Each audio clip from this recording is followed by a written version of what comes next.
A cry in the night. The moon, a sliver of polished bone, offered meager light as Omar Hossain patrolled the eastern perimeter. His sandaled feet made almost no sound on the packed earth, a skill honed through years of guarding the ancient necropolis. The weight of his kukuri, nestled against his thigh, was a familiar comfort, a promise of protection against unseen dangers. More often than not, those dangers were jackals grown bold from hunger, or desert vipers seeking warmth on the cool stones. But tonight, an unease prickled at the back of his neck, a feeling unrelated to the mundane threats of the desert. He adjusted his gaze towards the Nile, its dark waters whispering secrets to the shore. His duty was clear: safeguard the resting place of pharaohs, ensure the sanctity of the past. But lately, a different kind of protectiveness had begun to bloom within him, a fierce, almost paternal, concern for the wild creatures that shared this ancient land. A faint sound, thin as a spider's silk, snagged on the night wind. Omar paused, his hand instinctively moving towards the kukuri. It was a cry, high-pitched and desperate, barely audible above the lapping of the river. Not human. His heart quickened its pace. He recognized the tremor of distress, a primal plea that bypassed language and struck directly at his core. He broke into a run, his long strides eating up the distance to the riverbank. The cry came again, weaker this time, carried on a gust of cool air. It seemed to emanate from the reeds fringing the water's edge. Omar pushed through the dense vegetation, ignoring the sharp blades that sliced at his skin. The moon offered a glimpse of churning water, disturbed by something struggling within. The urgency in the cry propelled him forward, his muscles burning with adrenaline. He had to reach it, whatever it was, before the river claimed another victim. Leopard in peril. A persistent disquiet had been nipping at Omar's senses since dawn, an unusual burden of duty pressing down as he watched over the necropolis's eastern edge. The breeze carried damp earth and a feral undercurrent he couldn't quite place. His gaze swept the Nile, swollen and turbulent from recent downpours. Then he noticed it, a glint of tawny fur, a frantic struggle. A leopard cub, scarcely past infancy, battled the implacable flow, its small head dipping beneath the surface. Each wave threatened to pull it under for good. The air vibrated with its desperate, keening cries, lost almost immediately to the river's thundering voice. A curse escaped Omar's lips. The animal was failing, its paws scratching futilely at the liquid onslaught. It couldn't endure much longer. Even from afar, he could make out the terror blazing in its wide, green eyes. He searched his surroundings. Deserted. Utterly alone. He understood the river's fickle nature, it offered no mercy. Yet, to simply watch it drown. Sahara's face flickered in his mind, her spirited nature tempered by unwavering devotion. Would she condone this? Would she recognize the imperative to risk everything for this helpless creature? He knew his course. The resolution arose instinctively, predating conscious thought. He began shedding his tunic, his actions quick and purposeful. Time was a luxury he couldn't afford. The brave rescue. Omar felt a prickling on the back of his neck, a sensation he hadn't experienced since Sahara's accident. He scanned the eastern perimeter of the necropolis, the setting sun painting the sand a bruised purple. Nothing. Still, the unease persisted. He increased his pace, the coarse sand grating under his worn sandals. Then he heard it, a desperate, ragged cough, barely audible over the rush of the Nile. He sprinted towards the riverbank, his heart hammering against his ribs. What he saw made his breath catch in his throat. A leopard, its magnificent spotted coat plastered to its body, thrashed weakly in the churning water, being dragged relentlessly downstream. Omar didn't hesitate. The Nile was a hungry god, its currents treacherous and unforgiving. Sahara had always warned him against it, but her memory, usually a source of comfort, now fueled a reckless courage. He ripped off his tunic and plunged into the river, the icy water stealing his breath. The current was a brutal force, pulling him under, disorienting him. He fought his way to the surface, gasping for air, the leopard now further away. He channeled his fear into furious strokes, each movement a battle against the river's will.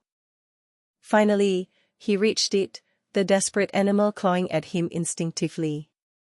He dodged a swipe, grabbed the scruff of its neck, and began the agonizing journey back to shore. The leopard, sensing its salvation, went limp, its weight a crushing burden. Each stroke was agony, his muscles screaming in protest, but he couldn't stop. He wouldn't. Not again. A debt repaid. Omar stumbled onto the riverbank, his lungs burning. He released his grip, and the leopard sprawled onto the muddy bank beside him, coughing up water.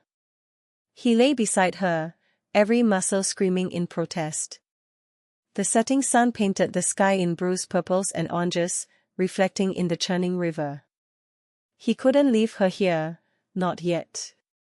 He pushed himself up, ignoring the ache in his shoulder, and dragged her further onto the bank, away from the water's edge. Her breathing was ragged, but steadying. Sahara would have insisted on staying, nursing the animal back to health. He couldn't stay, duty called. But he wouldn't abandon her entirely. He sat a little ways off, watching as the leopard slowly, painfully, pushed herself up onto shaky legs. She looked at him, a long, unwavering stare that seemed to pierce through him. Then, with a final, shuddering sigh, she turned and disappeared into the thick reeds lining the riverbank. For days, Omar patrolled his usual route, the memory of the leopard a constant weight in his mind. Then, one morning, he found them, 3 silvery fish laid neatly on a flat rock near his usual post. Beside them, a collection of smooth, river-worn stones, shimmering with fool's gold. A silent offering, a debt repaid in the only way she knew how. A warmth spread through Omar, a connection forged in the heart of the ancient necropolis. He picked up one of the stones, its cool surface grounding him. The desert suddenly felt a little less lonely. Shadows in the desert. The Land Rover coughed dust and fumes as it lurched to a halt near the crumbling sandstone walls of the tomb. Jafar, a man whose smile never reached his cold eyes, stepped out, stretching. Hakim, you old jackal, finally made it. Hakim, broader and smelling faintly of unwashed linen and desperation, grunted in response. Scents thicker than a camel's spit out there. And this place gives me the shivers. Jafar chuckled, a dry, rasping sound. Shivers won't buy you dates, Hakim. Go well. And this tomb, well, it's ripe for the picking. He gestured towards the ancient structure. Enough trinkets to set us up for life. And the wildlife, those desert lynx pelts are worth a fortune these days. Hakim spat on the sand. Risky. I heard stories, protector spirits, sandstorms that swallow men whole. Superstition for simpletons. Jafar unslung his rifle, the metal glinting menacingly in the harsh sunlight. We take what we want. Besides, the best lynx pelts are around here. And what is, a leopard with spots like stardust has been seen in the area. Unseen, concealed amongst the sparse desert foliage, Sahara watched them. Not the physical Sahara, but her essence, woven into the very fabric of the desert. A chill, colder than the desert night, ran through her ethereal form. She sensed the darkness that clung to these men, a corruption that poisoned the air. The thought of them desecrating her resting place, of harming the creatures she had sworn to protect, ignited a fierce protectiveness within her. Oma would not approve of any violence, but this felt different. This was an abomination. A silent warning. A chill, sharper than the desert night, laced the air around Oma. He rubbed his arms, his gaze sweeping the eastern perimeter of the necropolis. Unease prickled his skin, a sense of being watched, judged. He trusted his instincts. Something was wrong. A flicker of movement caught his eye. Sahara, translucent as heat haze, darted between the crumbling mausoleums. He'd seen her before, a fleeting glimpse of the leopard spirit, always a comforting presence. But tonight, she radiated distress. She pawed the ground, then leapt towards him, her spectral form shimmering. Sahara, he murmured, reaching out. His hand passed right through her.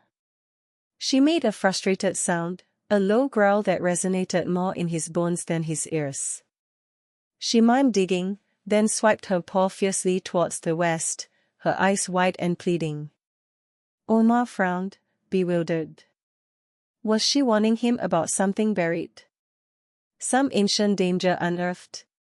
He took a step towards her, trying to decipher her frantic charade. She whimpered, a sound that tugged at his heart. Time was slipping away. Sahara needed him to understand. With a frustrated snarl, Sahara vanished. A moment later, a flock of startled ibises exploded from the western cliffs, their screeches piercing the silence. Oma understood. She couldn't make him see, so she tried to make him hear. Poachers. They were coming from the west. He gripped his scimitar. This time, he'd be ready. The leopard's gambit. The heat shimmered, turning the dunes into liquid gold.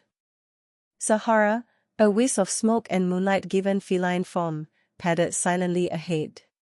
She could feel Oma's fading presence near the tomb, a Dalek against her spectral heart. The poachers, a trio of sweating, cursing men, followed her trail with pathetic eagerness. Good. Let them come. Hurry up, you imbeciles, snarled the largest, his voice thick with greed.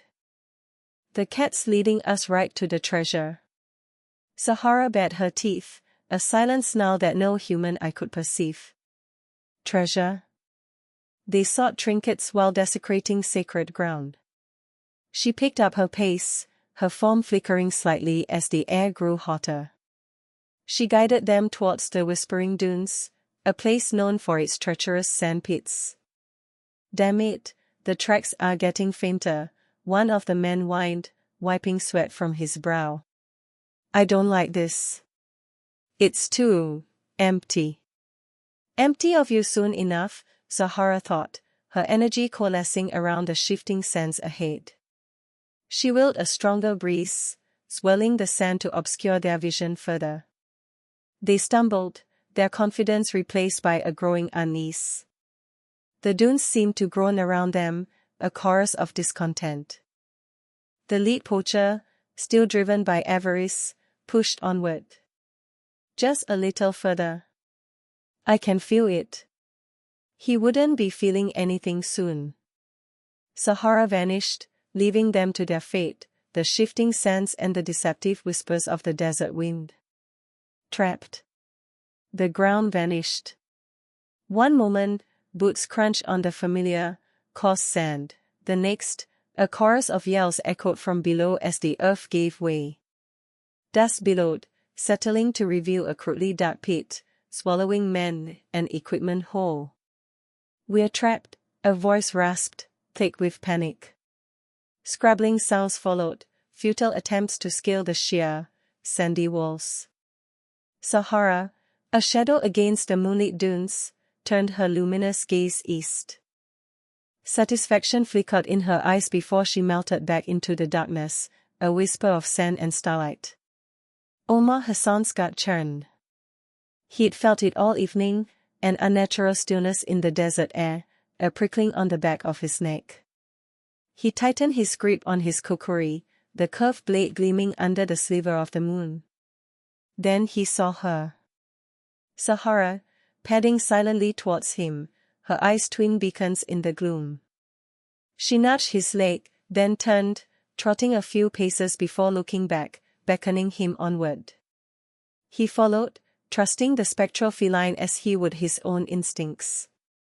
Sahara led him unerringly, the only sound her soft paws on the sand, until the air grew thick with the stench of sweat and fear. He stopped at the edge of the pit.